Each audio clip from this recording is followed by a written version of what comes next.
Ես կարծում եմ, որ Հայաստանը պիտի շարունակի իր դիվերսիֆիկացման քաղաքականությունը եւ կարծում եմ, որ այդ քաղաքականությունը չունենալու արդյունքում է, որ Ռուսաստանը ձեռք է բերել այդքան շատ լծակներ Հայաստանի վրա քաղաքական ճնշում բանացնելու համար, որովհետեւ իր Ռուսաստանի ընդհանրապես արտաքին քաղաքականության այդ հիմնական մարտավարությունն է կախվածության մեջ գցել երկրներին տնտեսական առումով իրենից եւ հետո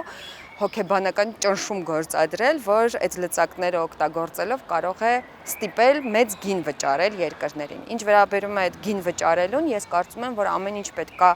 արվի, որ այդ դիվերսիֆիկացումը տեղի ունենա հաշվարկված եւ խելացի քայլերով, որպեսզի հերթը չհասնի գին վճարելուն։ Ինչ վերաբերում է Եվրամիության աջակցությանը, ապա կարծում եմ Հայաստանի Հանրապետությունը ինքը իրեն նախ եւ առաջ պիտի աջակցի եւ իր տնտեսական ոլորտի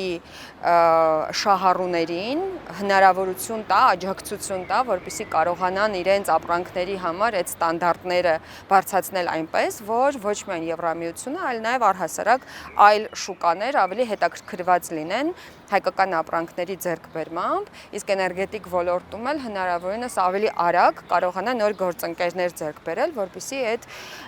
մենաշնորհից բխող ճնշումները Ռուսաստանի կողմից ավելի թույլ լծակ դառնան։ Այս պահին առնվազն դժվարություն կունենան հատկապես գյուղմթերքը այլ շուկաներում վաճառելու, բայց պիտի աշխատենք այն ուղղությամբ, որ շուկաների բազմազանությունը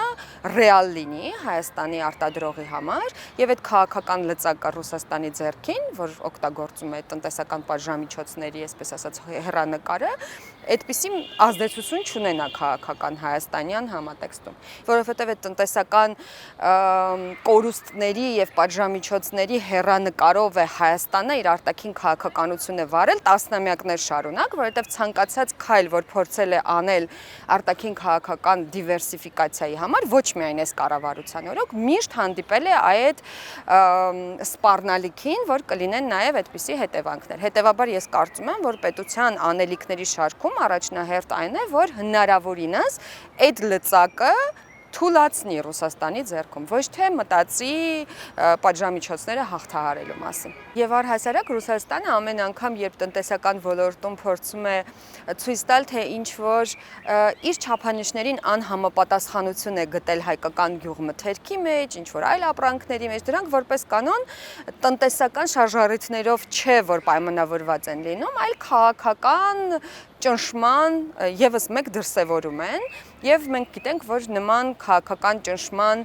դրսևորումներ են եղել նաեւ տնտեսական պատժամիջոցները Վրաստանի հանդեպ, Մոլդովայի հանդեպ, Հայաստանի տեսակետից, ինչպես պետք է արձագանքել նման քաղաքական, այսպես ասած, ճնշմանը, որտեղ էլ եմ ասում, իմ ընկալմամբ դա